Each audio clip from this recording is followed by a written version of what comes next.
आज क्या है? 10 अक्टूबर। हाँ, कल का अक्टूबर तो सुबह से लेके रात तक आप लोगों ने मनाया ही। तो उसी क्रम में, उसी श्रृंखला के अंतर्गत आज हम आचार्य भगवान के गुणों का गुणानुवाद करते हैं, क्योंकि आचार्यों ने लिखा है कि गुरु और प्रभु भक्ति करने से हमारे कर्मों की निर्जरा होती है और पुण्य का बंध होता है। इसलिए हमेशा जब भी कोई कार्य हो, जब भी कोई समस्या जाए, आपको परेशानी जाए, तो प्रभु और गुरु भक्ति में लीन हो जाना चाहिए, क्योंकि भक्ति ही मुक्ति में कारण बनती है। क्योंकि हमने बड़े बड़े विशेषज्ञों से चर्चा की, बड़े बड़े ग्रंथों का स्वाध्याय किया, तो बस एक ही बात सामने आई कि लोग आते हैं, कई बार रोते हैं, अपनी परेशानियां हम लोगों को बताते हैं। तो हम तो यही कहते हैं कि जो मुनिराज करते हैं वही काम आप भी करें। क्या करना है? प्रभु भक्ति और गुरु भक्ति। तो कल का ऐसा अवसर था कि आचार्य श्री का पाद प्रक्षालन तो हमें नहीं मिला, लेकिन आचार्य श्री के चरणों का गंधोदक कल जब प्रातःकाल की बेला में वहीं थे, एक व्यक्ति आचार्य श्री के दर्शन करके वापस आए थे और उन्होंने कहा कि आचार्य श्री का गंधोदक है। ऐसे लगा जैसे दुनिया में दुनिया की सर्वश्रेष्ठ वस्तु मिल गई हो। लोग, जिसके पास धन आ जाता है, किसी को मकान मिल जाता, कार मिल जाती, तो खुश हो जाते लोग, और हम लोगों को आचार्य श्री के चरणों की रज मिल जाती है तो ऐसे लगता है कि बस तेरे दर पे लुटा दी हैं सब तमन्नाएं। लोग कहते हैं खुद को मिटा बैठे। ऐसे गुरु मिल जाए अपन को कि जिनके लिए बस सब कुछ समर्पित कर दिया जाए। एक बार की बात है, एक व्यक्ति ने बहुत अच्छी बात कही थी, मुझे याद आ गई। वो आचार्य श्री से जुड़े हैं और टॉप 10 में हैं। वो व्यक्तिगत नाम मैं नहीं लेना चाहूँगा किसी का, क्योंकि कई बार क्या होता है, किसी का नाम लो, किसी का नहीं लो, तो उसमें विकल्प आ जाते हैं। जैसे कई बार सम्मान समारोह होता है ना, तो उस दिन अपमान समारोह भी होता है, क्योंकि जिनका सम्मान हो जाता है वो खुश हो जाते, जिनका अपमान हो जाता, नहीं हो पाता, छूट जाते, तो वो अपमान मान लगते। लेकिन ऐसा नहीं होना चाहिए। देखो, जो लिस्ट बनती, सूची बनती, कई बार भूल जाते हैं लोग, याद नहीं रहता, होता था ऐसा। इसलिए तो पहले से पूछा जाता, सूचना दी जाती है। लेकिन जो काम किया जाता है अपने आप में सम्मान के योग्य होता है। व्यक्ति को सम्मान नहीं होता है, व्यक्ति के गुणों का सम्मान होता है। इसलिए तो पहले से लिस्ट बनाई जाती, सूची बनाई जाती, भैया बता दो कोई और हो। लेकिन हो जाता, हर जगह गलती हो जाती, त्रुटियां हो जाती हैं, उसको अपन किसी के द्वारा बता दो, उसको अपमान नहीं समझना चाहिए। बड़े बड़े कार्यक्रम होते हैं, आपने देखा होगा कि कोई संस्मरण सुना रहा था तो हम लोगों ने ब्रेक लगाया, भैया अभी, क्योंकि समय की कीमत होती ना। आप देखते होंगे जब बड़े कार्यक्रम होते, सब चाहते हैं हमें चित्रामण मिले, हमें शास्त्र अर्पण करने मिले, हमें ये मिले, लेकिन उसमें सीमित समय रहता है। जब सामने आप देख ही रहे होंगे दृश्य ये वाला, कि जब मिलता है तो लोगों को अच्छा ही लगता है। ऐसा कुछ नहीं है, पुण्य की क्रियाएं वही हैं, पीछे परिवर्तन होता है। प्रतिदिन अपन चौके में देखते, उसमें खुशी नहीं होती, लेकिन मंच पे अभी लिस्ट आना शुरू हो जाएगी, कई लोग आएंगे, महाराज जी हमें बुला लेना, हमें, कितने सारे लोग आएंगे, किन किन को बुलाएंगे? देने वाला, पिछी लेने वाला, पुरानी पिछी लेने वाला एक ही होगा। देने में फिर भी बहुत सारे जो आते हैं ना, जिनके फॉर्म भरे जाते हैं, उनको अवसर मिलता है। तो हम बात कर रहे थे कि आचार्य, ऐसा भगवती आराधना ग्रंथ में बहुत अच्छा आया है कि आचार्य विश्वास दिलाते हैं कि जिसके जीवन में दृढ़ जन भक्ति है, उसे संसार में कोई भय नहीं है।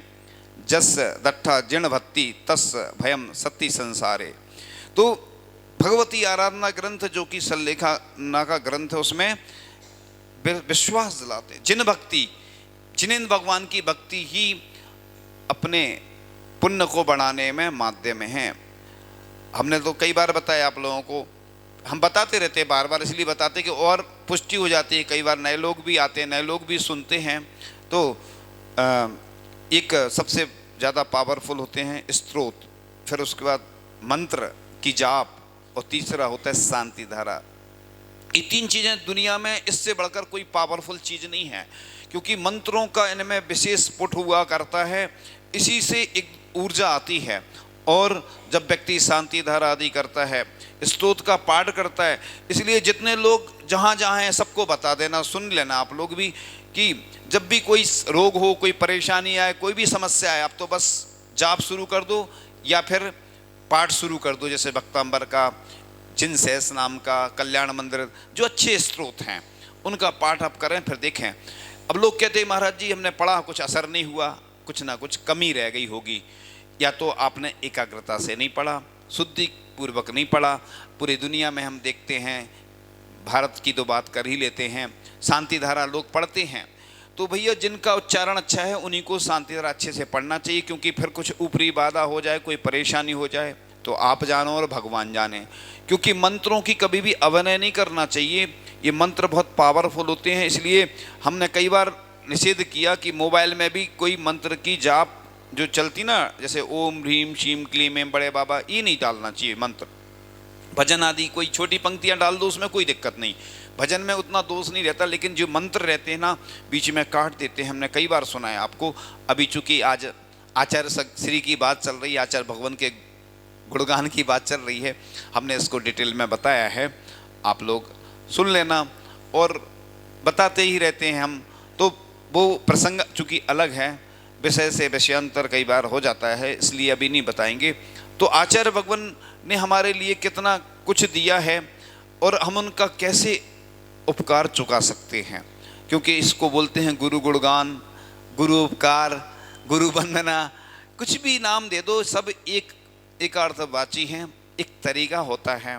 तो इसलिए अब बस कुछ दिन शेष हैं, वही विशेष हैं जिनने जो लिया बड़े पुण्यशाली थे, भाग्यशाली थे, सौभाग्यशाली थे, जिनने जो नहीं ले पाया। अब बस लोग कहते हैं ऐसा नहीं बोला करो, लेकिन हम इसलिए बोल देते हैं कि कई लोग बाद में आते हैं हिसाब किताब करने, हमारा तो दीपावली पे हिसाब किताब हो ही जाता है, हमारा प्रतिक्रमण होता है साल में एक बार, वार्षिक दीपावली के एक दिन, उसी दिन चातुर्मास निष्ठापन हो जाता है।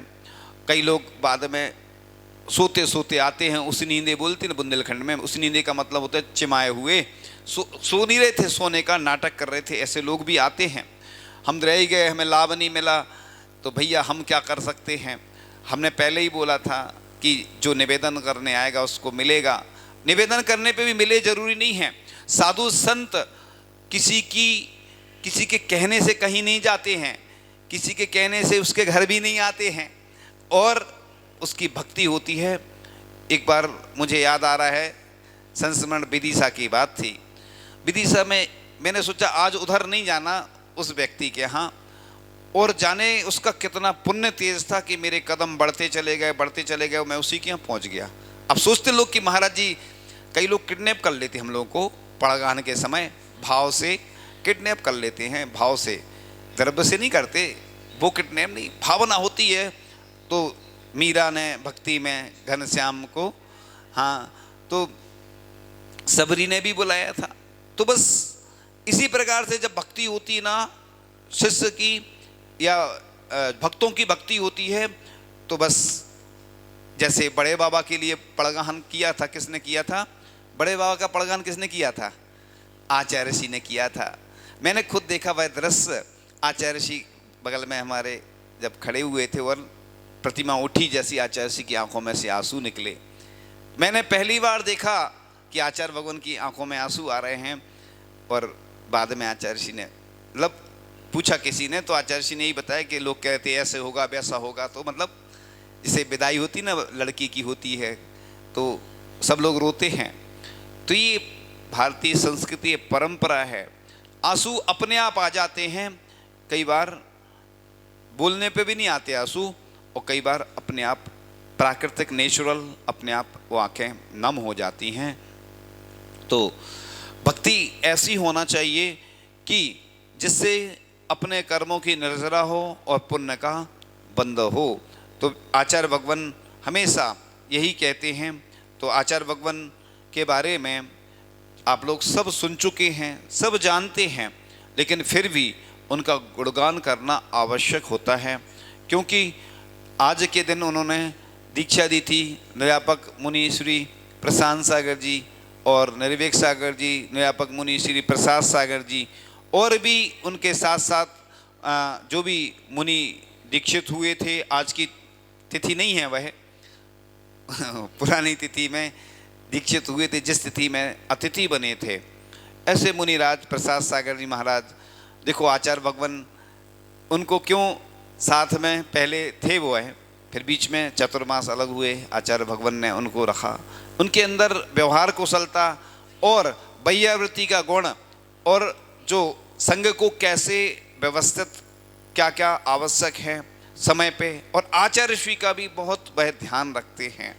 ऐसे ही पूज्य मुनि श्री प्रशांत सागर जी महाराज जो पाठशालाओं के प्रेरणा स्रोत हैं, और उसके साथ साथ उन्होंने अनेक ग्रंथों का कुशलता पूर्वक लेखन संकलन आदि किया है।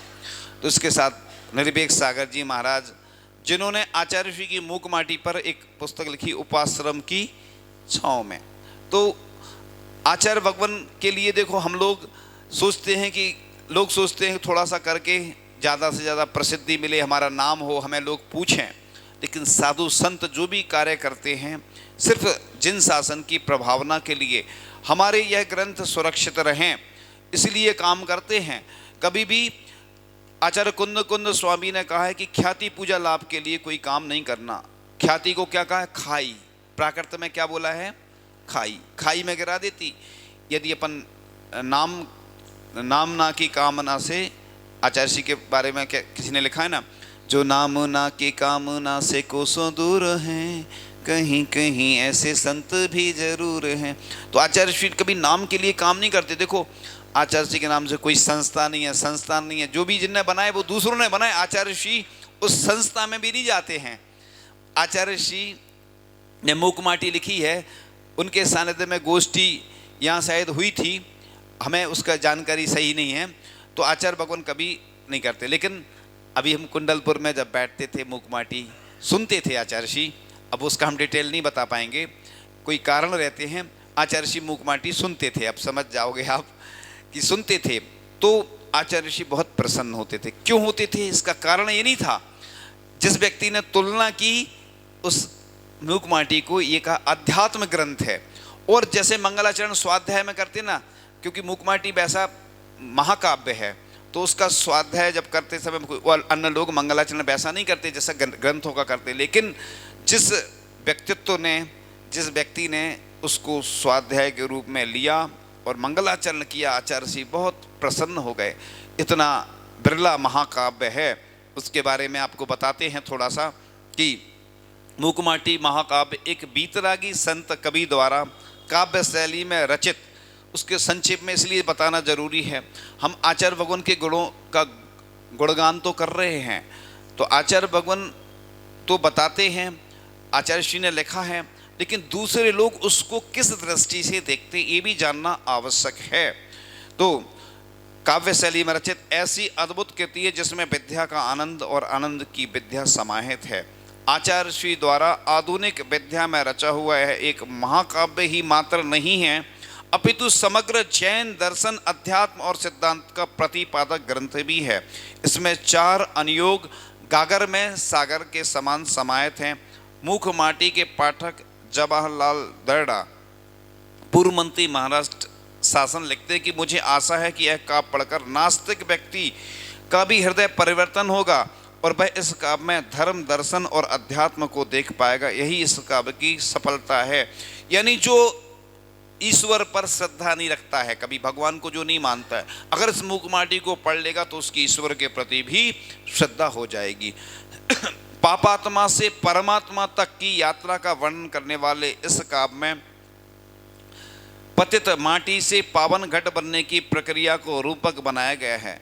4 चरण संकर नहीं वर्ण लाभ, शब्द सो बोध नहीं, बोध सो शोध नहीं, पुण्य का पालन, पाप प्रक्षालन, अग्नि की परीक्षा, चांदी सी राख। चांदी राख कैसी बन जाती है? चांदी जैसी। और एक हम हमेशा बोलते हैं यह राख देखकर अंतिम सत्य है जीवन का, यह राख देखकर हमें यही बनना है बस। हमेशा ऐसी भावना रखोगे ना तो क्या होगा? एकत्व भावना आएगी अंदर। हमने कुंडलपुर में जब पूज्य मुनि श्री प्रणम सागर जी महाराज हम साथ में हम रहते थे, उनके एक ही कमरे में, तो हम सुबह सुबह उठते थे, हम ऐसी पंक्ति दोहराते थे। कविता लिखते नहीं हैं, अपने आप बन जाती। तो कोई किसी का नहीं है साथी, सारी यात्रा एकाकी है, तू ही दिया तू ही बाती, सारी यात्रा एकाकी है। मिलेगी तुझको अंतिम पाती, होगी यात्रा एकाकी है। तू ही दूल्हा तू ही बाराती, सारी यात्रा एकाकी है। छूट जाएंगे साथी संगाती, होगी यात्रा एकाकी है। तू ही दादा तू ही नाती, सारी यात्रा एकाकी है। मिलेगी तुझको अंतिम पाती, होगी यात्रा एकाकी है। एकत्व भावना है, 12 भावना। आचार्य श्री बोलते प्रतिदिन अपन को 12 भावना पढ़ना चाहिए। सबको, हम लोगों को भी बोलते हैं और गृहस्थों को तो बोलते ही हैं शाम को, इसलिए कि चिंतन होता है 12 भावना। एकत्व भावना में अकेला हूँ, अपन लोग रिश्तेदार परिवार सबको अपना मानते हैं। वस्तुतः जब कोई किसी का देहांत हो जाता तो हम लोग दुखी होते हैं, कोई घटना घट जाती है तो दुखी होते हैं। जब कोरोना काल चल रहा था, हमें 12 भावनाएं याद आती थी कि देखो लिखा है पहले ही से, वही हो रहा है। और हम लोग छत पे खड़े रहते थे, छत पे मतलब उस पे क्या बोलते, ये बालकनी में, और किसी ने बताया, एक व्यक्ति, देखो महाराज जी ये जा रही है गाड़ी, कोई नहीं है, देखो इतने सारे, इस व्यक्ति ने जिंदगी भर इतना जोड़ा इतना जोड़ा इतना जोड़ा, जोड़ जोड़ कर इतना धन रख गया। नाम भी चलता है, हम नाम किसी का व्यक्तिगत नहीं बता रहे, और देखो स्थिति ये है, कोई नहीं जा रहा साथ में। इसलिए तो बोलते हैं, जैन दर्शन यही कहता है कि जो दान कर लेते हैं, देखो एक चोर चोरी कर लेता है तो उसमें दुख होता है, और दान करते खुशी होती ना, प्रसन्नता होती है, और भी लोग अनुमोदना करते, अरे आपने बहुत अच्छा काम किया। और अपन चले जाते हैं, अगर कोई खराब होता है तो व्यक्ति तो सामने तो नहीं बोलता, लेकिन बाद में यही बोलता है, अरे अच्छा रहा, चला गया, ऐसा था। इसलिए अपने मरण के बाद भी लोग अपन को याद करें तो अपनी प्रसन्नता है अपने जीवन की, और नहीं तो बस एकत्व भावना यही कहती है मैं अकेला हूँ, कोई मेरा है नहीं, शरीर भी अपना नहीं है। एक बार की बात है कि बीनावारा की नहीं थी, कुंडलपुरी की बात थी कि अस्वस्थ हो गए, बहुत ज़्यादा अस्वस्थ हो गए, कुछ ऐसा लगा जैसे लू लग गई हो या कुछ बुखार जैसा था। अब क्लियर तो नहीं था, और लेटे लेटे कुछ महाराज जी आ गए, बैठ गए। अब जब लू लग जाती है तो स्थिति खराब हो जाती है, तो बुखार जैसा लगता है। अब महाराज जी लोग आए, चले गए, ब्रह्मचारी भी थे, सब चले गए, कोई नहीं बचा। अब अकेले थे, कोई भजन चल रहा था नमोकार मंत्र आदि का, तो बस यही चिंतन आया कि देखो सब लोग अभी थे, कोई अपना नहीं है, ये शरीर भी धोखेबाज है, अब शरीर भी साथ नहीं दे रहा अपन इसको अपना मानते, कितना खिलाते, कई ट्रक खिला चुके अपन, और अच्छा खिलाते हैं, घाटी उतरी माटी हैं, लोग अच्छा खाते हैं लेकिन माटी में परिवर्तित हो जाता है। अब सोचो तो बस कितना भोजन देते, कितना लिपस्टिक और क्या क्या लगाते, श्रृंगार करते, शरीर का कितने अच्छे वस्त्र पहनते, सब कुछ अच्छा करते हैं, लेकिन 12 भावना में नवमल, बैराग भावना में आता ना, नवमल दौरे वही निशिवासर, नाम लिए घिन आवे। नाम लेते ही घिनाता है। देखो अपन दूसरे का मल देखते तो घिनापन आता है, अपन देखते अपने अंदर कितना भरा हुआ है, शरीर कैसा गंदगी का घर है। और एकत्व भावना यानी कोई अपना नहीं है, ये सपना है बस। अपन अपने पति को, अपनी पत्नी को, अपने घर वालों को अपन कितना मोह करते हैं, और कई लोग जब वो धोखा दे देते हैं, अपने मन के नहीं चलते तो बुराई हो जाती। अब कोई कूलर एसी रहता, देखो अच्छा लगता कब, गर्मी में, ठंडे में कोई नहीं चलाता एसी, बुरा लगने लगता। मतलब अब बताओ, व्यक्ति भी वही रहता है। अपन कमरे में अगर कूलर पंखा छोड़ जाओ तो जब वापस आते वैसे के वैसे मिलते हो, व्यक्ति को छोड़ जाओ तो वो सब इधर का उधर कर देता है, बच्चे हों या कोई घर के लोग हों। अब देखो व्यक्ति से राग देश कितना रहता है। इसलिए मुनि राजों को भी लिखा है कि ना राग करो किसी से। कई लोग सोचते हैं कि महाराज जी लोग तो हमें बहुत पसंद करते हैं, मतलब हम लोगों को कोई फर्क नहीं पड़ता, कहीं नई जगह जाते फिर नए लोग जुड़ जाते, पुराने हो जाते, फिर नए, फिर पुराना नया चलता रहता है। हाँ, लोग आते हैं, हमारी तो बस यही भावना होती कि धर्म से जुड़े रहें। जैसे कई बार आचार्य श्री किसी की उपेक्षा कर देते, किसी पे ध्यान नहीं देते, लोगों को लगता है कि आचार्य श्री बताओ ध्यान नहीं दे रहे हमें, फिर आचार्य श्री कई बार उसको ज़्यादा प्रोत्साहन दे देते हैं। तो आचार्य श्री अगर वात्सल्य नहीं देंगे, आज देखो जो भी आकर्षित हुए हैं आचार्य श्री के प्रति, चाहे वह ब्रह्मचारी हो चाहे ब्रह्मचारिणी हो, जितने मुनि आर्य का इलक छुनलक बने, ये आचार्य श्री का वात्सल है। वो ऐसा वात्सल देते, एक माँ क्या वात्सल देगी जो हमारे आचार्य भगवान वात्सल देते हैं, वो वाकई में हमने देखा है। कि एक बार मुझे याद आ गया, मेरे कई बार सुनाया भी है, पहले सुना देते हैं। अमरकंटक की बात थी, मुझे बुखार आ रहा था उस दिन और मेरा दीक्षा दिवस था। आचार्य श्री ने कहा कि प्रवचन करना है सभी को। तो हमारी तो पहले से ही स्थिति नहीं थी कि प्रवचन करेंगे, लेकिन कई बार लालच तो आ जाती है कि अपना दीक्षित दिवस चलो कर लेंगे। अब लालच आ गई कि चलो, एक महाराज जी ने भी बोल दिया कि वो उनको भी बुखार आ रहा था, उन्होंने कहा हम तो कर लेंगे। तो हमने सोचा अपन भी कर लेंगे, जैसे देखा देखी हो जाता ना। भूख नहीं लगी हो, कोई भोजन को बोलता है ना, तो कई बार मुंह में पानी आ जाता है ना, और स्थिति बन जाती। अब वो ऐसे ही हुआ कि हमने भी सोचा कि चलो प्रवचन कर लेंगे अपन। और जब नए नए दीक्षा हुई थी उस समय उतना अनुभव ज़्यादा नहीं था। अब बुखार की स्थिति और हमने प्रवचन शुरू किया और हम सब भूल गए। अब भूल गए, कुछ याद नहीं आ रहा, बुखार में प्रवचन कर रहे हैं। अब सोचिए, अब बुखार में प्रवचन होता है क्या? फिर आचार्य श्री ने जब प्रवचन किया, सब महाराजों का, जितने भी महाराजों का प्रवचन हुआ हो गया। अब दीक्षा व्यवस्था, तो आचार्य श्री भी बोलने लगे कि ये भाव सागर जी हैं, आप उनसे प्रवचन को, छोटे छोटे महाराजों से आप प्रवचन को बोल देते हैं। इतना उनने बोला, जैसे ही मैंने सुना, मैंने कहा देखो गुरु कितने महान होते हैं, जब शिष्य लड़खड़ाता है तो गुरु थाम लेते हैं। इसलिए तो हम बोलते हैं कि आचार्य श्री का, इसलिए हम हमेशा नाम लेते हैं। जब भी कोई मुसीबत आती ना, आचार्य श्री का बस स्मरण कर लो, अपने आप परेशानियां दूर होती चली जाती हैं। तो गुरु कितने महान होते हैं कि देखो शिष्य गलती भी कर रहा है तो संभाल रहे कि देखो आप छोड़।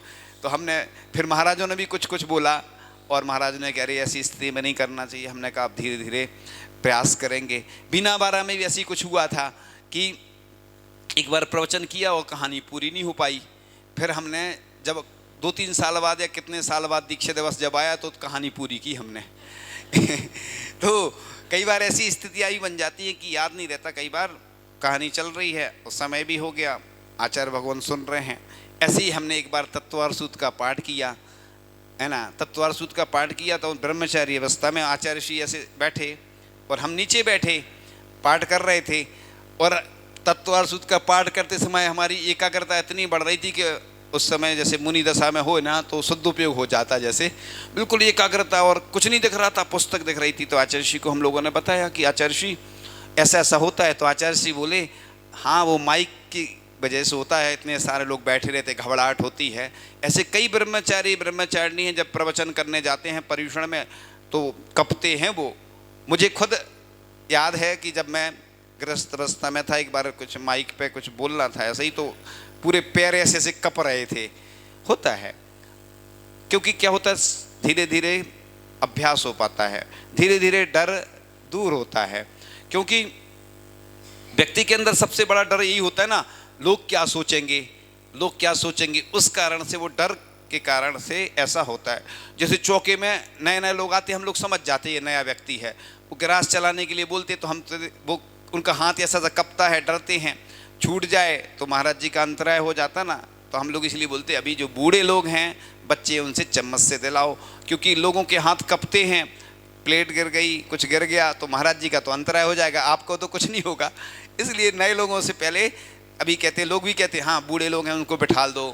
क्योंकि ऐसा नहीं है कि बूढ़े लोगों से नहीं लेना आहार, थोड़ा सा आहार हो जाए, शोधन अच्छे से करें।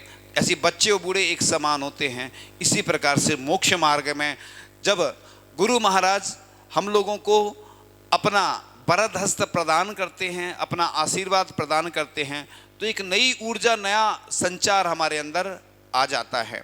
गुरु महाराज एक तरह से सबसे बड़े एक्टर होते हैं। गुरु महाराज कैसे होते हैं एक्टर? देखो, गुरु महाराज एक्टर होते हैं कि जब प्रायश्चित देते हैं तो अलग रोल होता है उनका, और जब आशीर्वाद देते हैं तो अलग होता, जब कहीं भेजना हो तो अलग रोल होता है। जब मुनि श्री धर्म सागर जी महाराज और हम 2013 में रामटेक से आचार्य भगवान ने आशीर्वाद दिया, और आशीर्वाद दिया तो आचार्य भगवान के पास से आना था, अचानक बुलाया तो हम लोगों की तो जमीन ही खिसक जाती कि आचार्य श्री ऐसा बोलते कि तुम्हें जाना है, तो हम लोग दुखी हो जाते, घबरा जाते। अब उस दिन अंतराय था आचार्य श्री का, और आचार्य श्री का अंतराय था, तो हम लोग अपने कमरे में वापस आ गए। पूज्य मुनि श्री प्रसाद सागर जी महाराज आए, आचार्य जी बुला रहे हैं आप लोगों को वैयावृत्ति करने के लिए। मैंने सोचा देखो गुरु महाराज कितने महान होते। ये कल्पना आप करिए कि देखो इतने बड़े आचार्य महाराज जिनके आगे पूरी दुनिया माथा झुकाती है, यानी बड़े बड़े जो हमारे संघ के बड़े बड़े महाराज हैं वो उनके आगे माथा झुकाते हैं।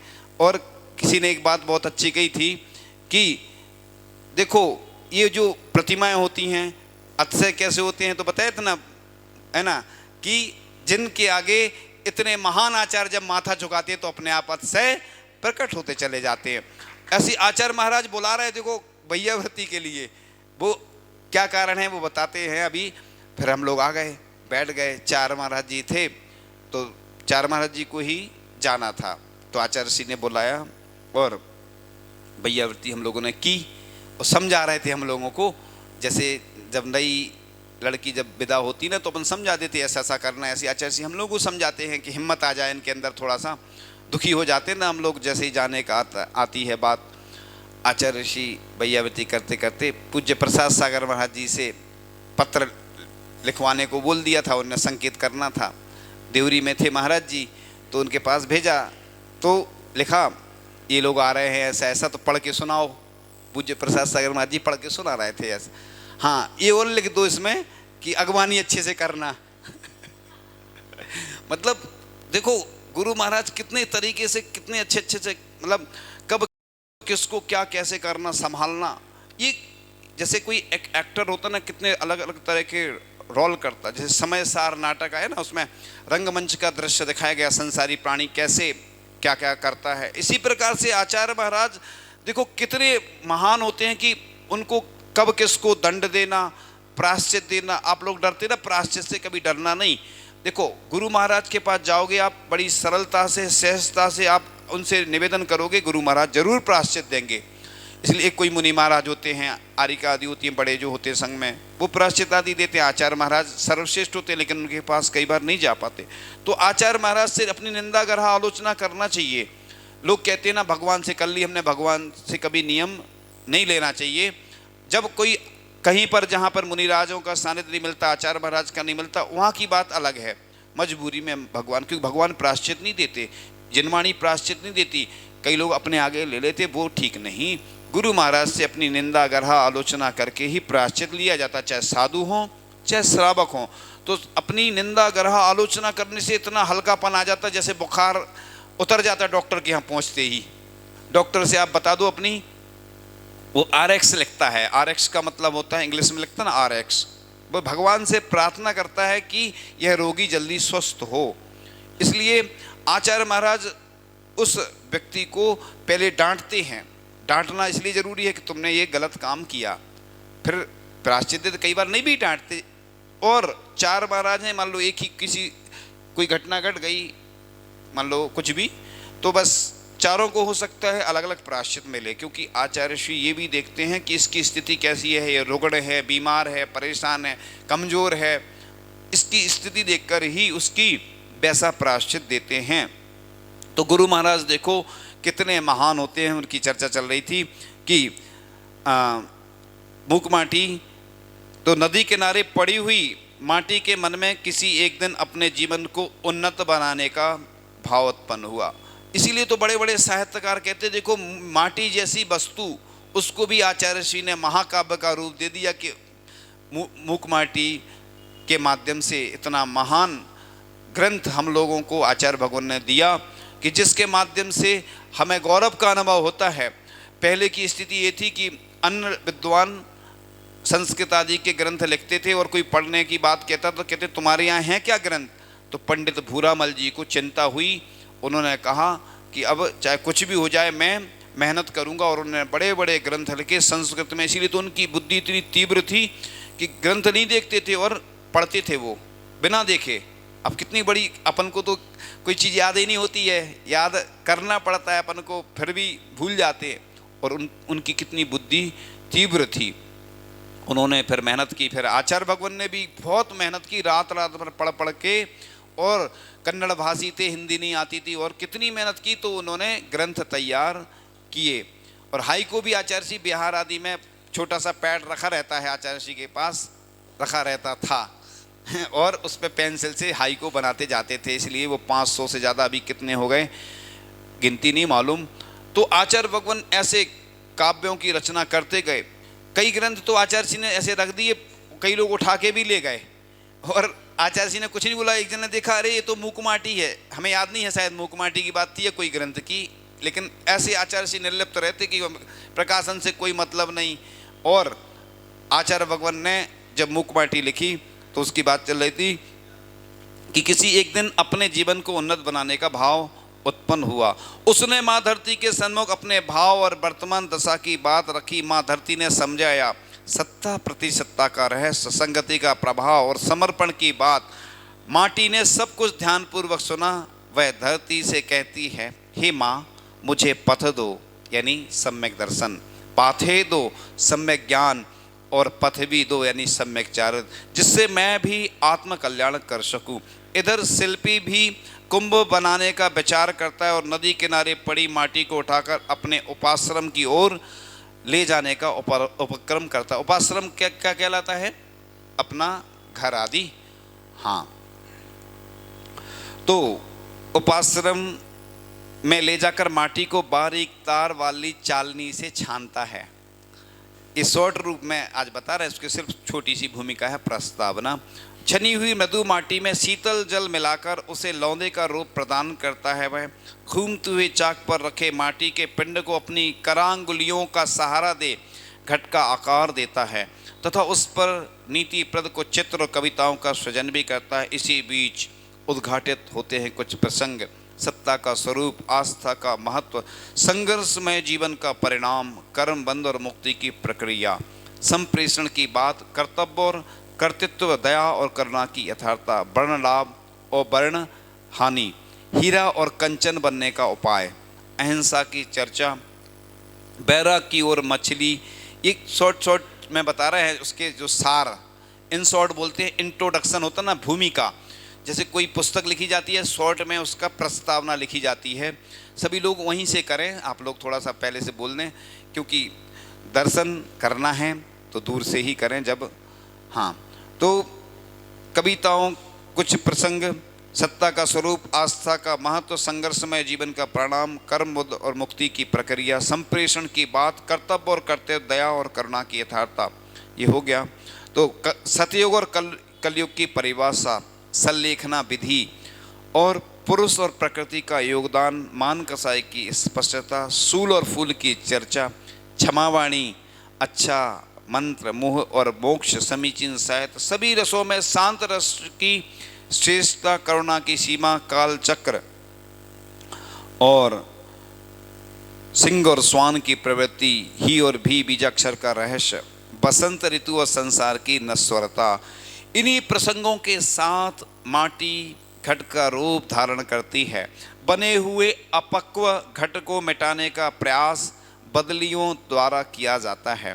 सो असफल हुआ और हुई कुंभकार के प्रांगण में मोतियों की वर्षा। मोती माने जल की वर्षा।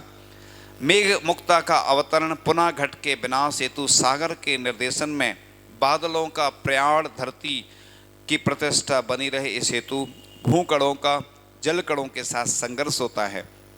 आखिर में पृथ्वी की जीत हुई। अपक्व यानी जो पके हुए नहीं हैं। कुंभ माने क्या होता है? घड़ा। हाँ, ये मैं पहली बार ही इस तरह से भूमिका मूक माटी की आप लोगों के सामने रख रहा हूँ, पहली बार। चूँकि तो अपक्व कुंभों को पकाने के लिए अवा में रखा जाता है। अग्नि परीक्षा में उतरता है कुंभ। पूर्ण सफलता प्राप्त होने पर मन में भावना भाता है कि अतिथि का लाभ हो। हमने बताया था भरत चक्रवर्ती की आंखों में आंसू आ जाते थे जब कोई अतिथि का यानी मुनिराज का पड़गान नहीं मिलता था। लोगों की आंखों में भी आ जाते, दुखी हो जाते लोग। अपन तो अपना कार्य कर रहे हैं तो अपन को पुण्य कार्जन तो होना ही है। अपन ने अगर पड़गान किया है तो आचार्य जी बोलते कि पूरा पुण्य कार्जन होता है, क्योंकि अपने यहाँ जैन दर्शन भाव प्रधान है। इस थाली से उस थाली में द्रव्य चढ़ाते, किसको मिलती? माली को। थाली की तरफ मिलती माली को, लेकिन पुण्य अपन को लगता है। ऐसे अपन ने अगर पूरी प्रक्रिया की है आहार शुद्ध बनाकर, अगर ऐसी भावना प्रतिदिन भी करोगे तो आपके खाते में वही पुण्य जाएगा, चाहे महाराज आए चाहे नहीं आए। जैन दर्शन भाव प्रधान है, लेकिन भाव से नहीं करना, नहीं तो फिर कभी महाराज जी आए तो हमने भाव से तो कर लिया। द्रव्य से भी क्रिया करेंगे और भावना करेंगे। जब द्रव्य से नहीं हो पाती है तो फिर भावना करते हैं। तो इसलिए जिस घर में साधु के चरण नहीं पड़ते उसको शमशान के समान कहा गया है। इसलिए शमशान है क्योंकि जैसे सटकाए के जीवों की हिंसा हो रही है, वो घर मुनिराज के जिस घर में चरण नहीं पड़ती, इसलिए अपना सौभाग्य समझना चाहिए। इसलिए तो लोग बड़े भक्ति भाव से यह प्रक्रिया करते हैं कि हमारे यहाँ मुनिराज के चरण पड़े, मुनिराजों का गंधोदक मिले। इसलिए जो वृष्टि आदि होती हैं वो क्यों होती है? मुनिराज के आहार के निमित्त से ही होती हैं। इसलिए तो बात चल रही थी कि अग्नि परीक्षा में उतरता है कुंभ। पूर्ण सब नगर सेठ ने एक स्वप्न देखा। स्वप्न में माटी को कुंभ से मुनिराज की आहारचर्या संपन्न कराई। ये मिट्टी के बर्तन भी उपयोग कर सकते हैं, कोई कोई को विकल्प आता है, हम बता देते हैं आप लोगों को। शायद धर्म संग्रह शावकाचार में आया है। वस्तुतः मिट्टी के बर्तन सुखा लो, उसको उपयोग कर लो, फिर से सुखा लो। जैसे पानी रख सकते ना उसमें, है ना, पानी रखते ना उसमें, तो उसको सुखाना चाहिए धूप में, फिर सुखा के दो रखो। नहीं तो ट्रेन आती ना, एक दूसरे दिन आती, फिर दूसरी, ऐसे दो रखो, एक सुखा लो फिर एक उपयोग करो। एक उसमें उल्लेख आता है, पहले मिट्टी के बर्तन चलते, रामचंद्र जी वनवास वन में रहे उधर, तो ऐसी तो करते थे, उधर फल ले लिए, प्रासो करके बर्तन मिट्टी के मिल जाते थे, सब व्यवस्था हो जाती थी। तो ऐसा उल्लेख आता है कि कुंभ लेने के लिए कुंभकार के पास भेजा जाता है। अतिथि का पड़गान कर आहार दान में सहयोगी बनता है। कुंभ का आदर देख स्वर्ण कलश आदि अनेक पात्र ईर्ष्या एवं क्रोध से भरे जाते हैं। कोई सोने के कलश को चिढ़ हो जाती है मिट्टी के कलश से। आचार्य श्री ने देखो कितना अच्छा वर्णन किया है कि कोई बड़े लोग रहते ना, पैसे वाले धनिक, छोटे गरीब आदमियों को थोड़े बुरी दृष्टि से देखते। जैसे पूज्य आचार्य शांति सागर जी महाराज थे, दीपावली का दिन था और उसने सोचा, एक गरीब व्यक्ति ने जो लकड़ी वगैरह काटता था, उसने सोचा आज पड़गान कर लो, दीपावली का दिन है, आज तो सेठ जी क्या जाएंगे महाराज जी, अपने यहाँ थोड़ी आएंगे, क्योंकि दीपावली का दिन है, बगल में सेठ की हवेली है, इतना बड़ा बंगला, अपन तो गरीब हैं। उसने थोड़ा सा कुछ अपने लिए भोजन बनाया था और पड़गान करने खड़ा हो गया। पूज्य आचार्य श्री शांति सागर जी महाराज आए और उसके आगे खड़े हो गए और जब आहार किया तो इतनी विशुद्धि बढ़ी कि कई घंटों वो ध्यान में बैठे रहे। यानी गरीब की विशुद्धि इतनी रहती है। इसलिए ऐसा नहीं सोचना कि महाराज बड़ों की आ ही जाते हैं, ऐसा कहीं आगम में नहीं लिखा। 365 दिन भी एक ही घर में जा सकते, लेकिन चूंकि सामाजिक व्यवस्था रहती है इसलिए जो पड़गान करता, जो महाराज जी की विधि रहती है, विधि के साथ ही महाराज निकलते हैं। और जब महाराज को ज़्यादा विकल्प होता है तो वृत्ति परिसंख्यान ले लेते, ऐसी अटपटी विधि ले लेते कि मिले नहीं और मिल जाती कई बार। एक बार हमारे साथ हुआ कि बिना बारा में हमने कुछ विधि ली और हम विधि लेके और निकल रहे थे तो एक व्यक्ति बोला 8 श्रीफल 8 श्रीफल। तो मैंने सोचा मैंने तो किसी को बताया नहीं, इसको कैसे मालूम चल गया है। अब मैंने सोचा कि अपन ने तो किसी को नहीं बताया, ना आचार्य श्री को मालूम ना किसी को मालूम। अब अपन चलो, अब कोई सुनने ही तैयार नहीं, तो उसने फिर 2 लोगों के श्रीफल इकट्ठे किए एक थाली में और हम खड़े हो गए। पड़गान हो गया, आहार शुरू हुए तो वो व्यक्ति कहने लगा महाराज जी आज हमें स्वप्न आया था कि आपकी 8 श्रीफल की विधि है तो जब मिलना हो तो ऐसा मिल जाता हो। कई बार हमने विधि ली तो मिली नहीं। एक बार अमरकंटक में 3 दिन तक लगातार 3 उपवास हो गए, 3 दिन तक विधि नहीं मिली। फिर आचार्य जी बोले बस अब रहने दो तो ऐसी भी स्थितियां बनती हैं कई बार। तो बात चल रही थी स्वर्ण कलश जिसके परिणाम स्वरूप आतंकवाद को आमंत्रित किया जाता है। सेठ परिवार को नष्ट करने के लिए बहुत प्रयास करने के बाद भी आतंकवाद का दल सफल नहीं हो पाया। फिर वह अपनी मानसिक स्थिति बदलता हुआ सेठ परिवार और कुंभ के साथ पहुंचता है। नदी तट पर जहां कुंभकार पुनः माटी लेने आया हुआ था, पास में विराजे मुनिराज का सभी ने दर्शन किया, कुछ प्रवचन सुने और मौन में डूबे हुए मुनि और माहौल को निहारती सी मूक माटी। इसी बीच थोड़ा सा विषय और बचा है। उद्घाटित कुछ प्रसंग न्याय अन्याय, नारी की महानता और समाज निर्माण में भूमिका, नारी शब्द के पर्यायवाची शब्दों की आदर्श व्याख्या, लोभ पाप का फल। अब लोग कहते हैं ना ऐड का जमाना है, इसलिए हम भी सोच रहे हैं कि आचार्य भगवान ने तो लिखी है, अपन उसको पढ़ लेते हैं तो हमें बहुत खुशी होती है, बड़ा सौभाग्य समझते हैं हम कि आचार्य श्री की जब भी कोई बात आती है तो ऐसे लगता है जैसे आप दान करते हैं, ऐसे हमें भी लगता कि हमने बहुत बड़ा आचार्य श्री की बात को रख के बहुत अच्छा लगता है। एक बात और बीच में आ गई, याद आ गई कि हमने बताई थी, इधर बताई कि नहीं, या बताई तो लोगों ने सुनी कि नहीं सुनी। आचार्य श्री ने अभी कुंडलपुर में कही थी, शाम को बैठते थे हम लोग, आचार्य श्री बता रहे थे कि पुरुष वर्ग को भोजन बनाना सीखना चाहिए। हमने भी कहा आचार्य श्री बहुत अच्छा, हमने कहा आचार्य श्री करेंगे प्रयास, लोगों को जितना देंगे। अभी एक इससे पहले जिस स्थान पर थे वहाँ के लड़के जो भोजन बनाना जानते थे आचार्य श्री के पास गए, और फिर पूज्य मुनि श्री प्रसाद सागर जी तो खुद गए। वो उस दिन आचार्य श्री का केस लॉन्च हुआ था और उन लड़कों को लेके साथ में चले गए, किसी को दर्शन करने की अनुमति नहीं थी, लेकिन हमने अपने हिसाब से कुछ लिखित में भेजा, तो बस उसका असर ये हुआ कि आचार्य श्री ने इतना अच्छा आशीर्वाद दिया कि उनको जीवन में कभी इतना अच्छा ना तो दर्शन मिले होंगे ना आशीर्वाद मिला होगा। देखो आचार्य श्री की जो बात मानता है तो कितने खुश होते। ये बात तो पुरुष वर्ग को इसलिए सीखना चाहिए कि जब महिलाओं को भोजन नहीं बनाना हो, कई बार बाहर जाती है महिलाएं, कहीं और भी समस्या आती, तो पुरुष वर्ग जो जो भोजन बनाना सीखेगा उसके लिए दुनिया के सर्वश्रेष्ठ संत आचार्य श्री विद्यासागर जी महाराज का आशीर्वाद अच्छे से प्राप्त होगा। तो ये बात आप लोग सब तक हमारी पहुंचा देना, है ना, सबको बता देना ये बात हम, क्योंकि आप लोगों को भी छठ में हिस्सा तो मिलेगा और आप लोगों को सुविधा हो जाएगी। बल्कि एक दिन तो रेस्ट होना चाहिए महिलाओं का, सप्ताह में एक दिन पुरुष वर्ग को पूरा काम करना चाहिए और महिलाओं को रेस्ट करना चाहिए। बहुत अच्छा, पूरे भारत में एक नई पहल हो जाएगी, बहुत अच्छा हो जाएगा काम, तो आप लोगों को भी फ़ायदा और हमारा भी फ़ायदा। कई बार रास्ते में बिहार चलता है, कई बार तो जब ऐसी स्थिति बनती है पुरुष वर्ग अगर भोजन बनाना जानता है तो बहुत अनुकूलता बन जाती है। कई बार बीमार हो जाते हैं, कोई अच्छी और भी अनुकूलताएं नहीं बनती हैं, तो पुरुष वर्ग अगर भोजन बनाना जानेगा तो बाहर भी रहेगा। तो जो आज दिक्कत जा रही है, बच्चे आते हैं कि नॉन वेज और वेज एक साथ मिलता है, यहाँ पर भी अनुशासन के बच्चे हैं, उनको भोजन आदि की बहुत समस्या रहती है। अगर खुद बनाते होते तो कोई समस्या नहीं, किसी से कहना ही नहीं, लेकिन दिक्कत जाती है। खुद भोजन बनाना जानोगे तो हर काम में, चाहे जब साधु को आहार कराना हो, चाहे अन्य जो भी समस्याएं आती है उन समस्याओं में सहयोग मिलेगा। तो इसी बीच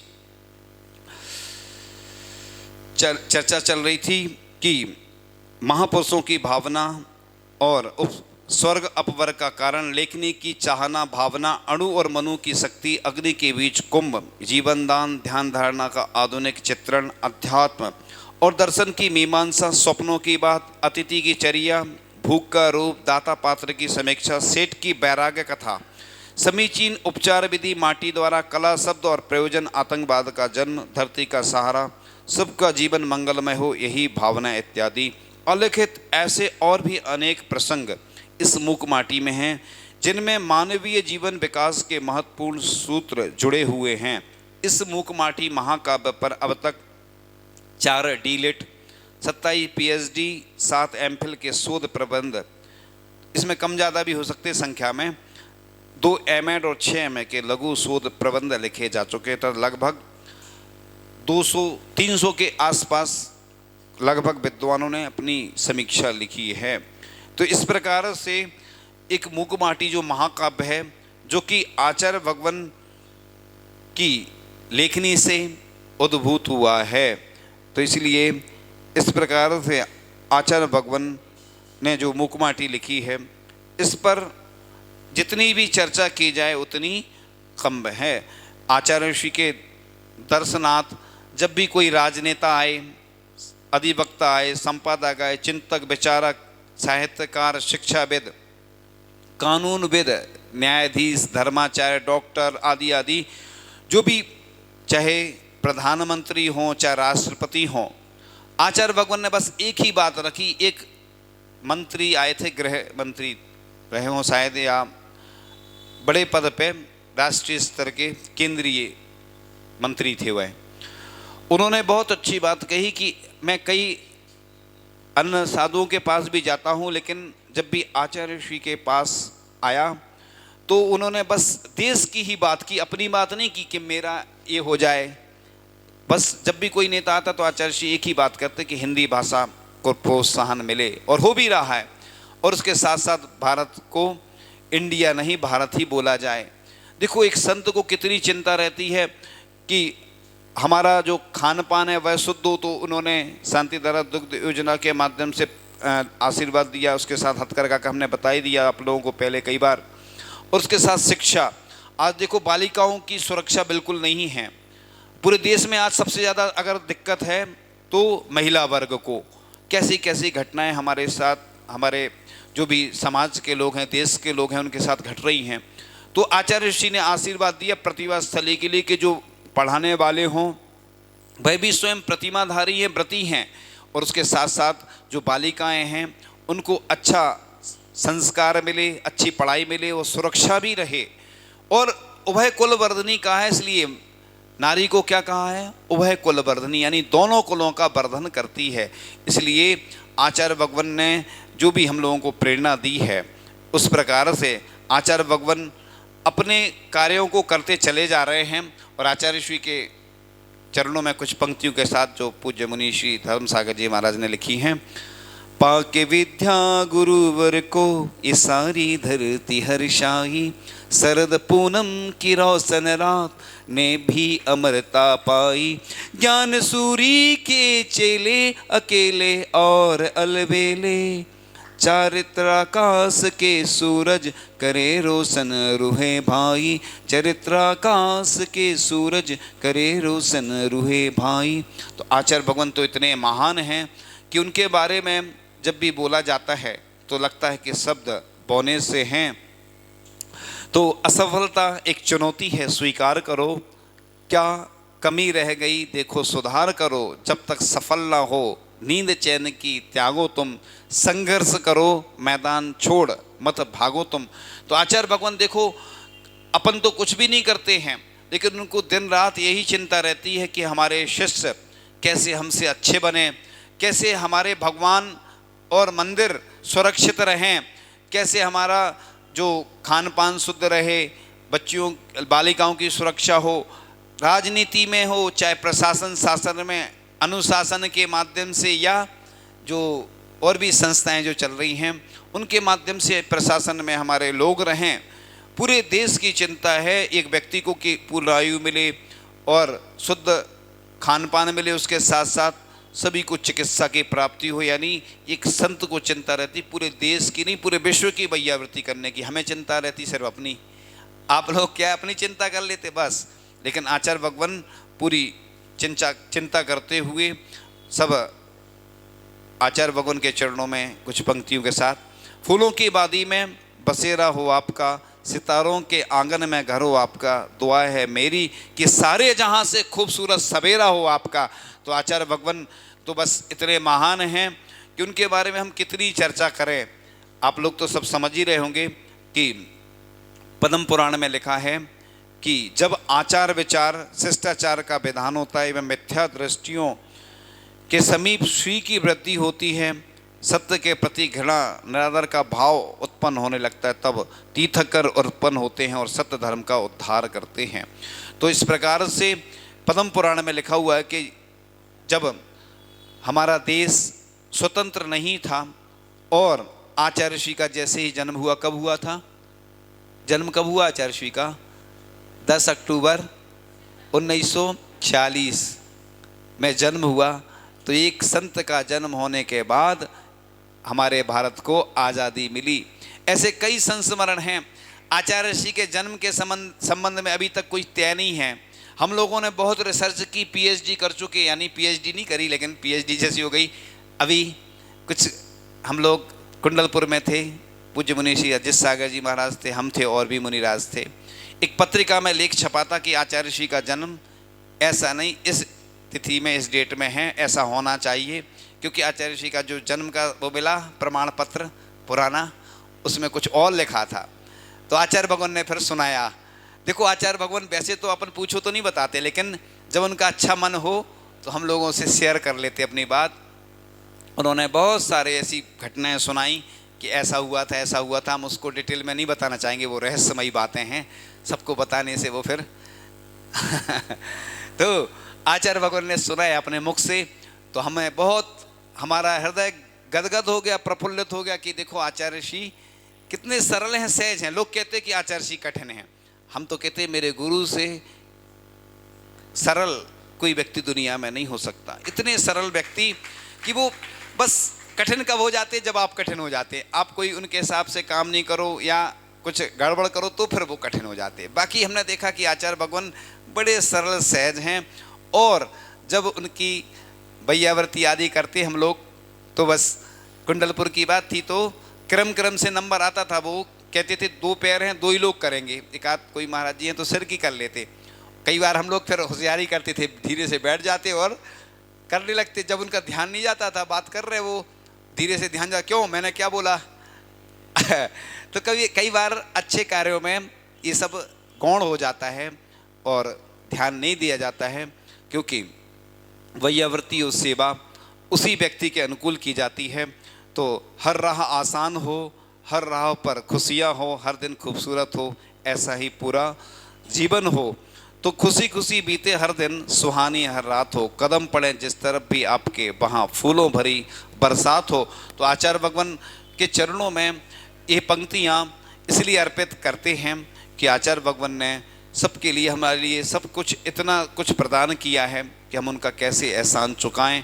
तो आचार्य भगवान की कृपा सबके ऊपर बरसे, और आचार्य भगवान जो जो कह रहे हैं आप उसके अनुसार करते चले जाओगे तो आपके ऊपर भी आचार्य की कृपा निश्चित रूप से बरसेगी, और आचार्य भगवान की कृपा आप लोगों के ऊपर बरसे, यही हमारी भावना है।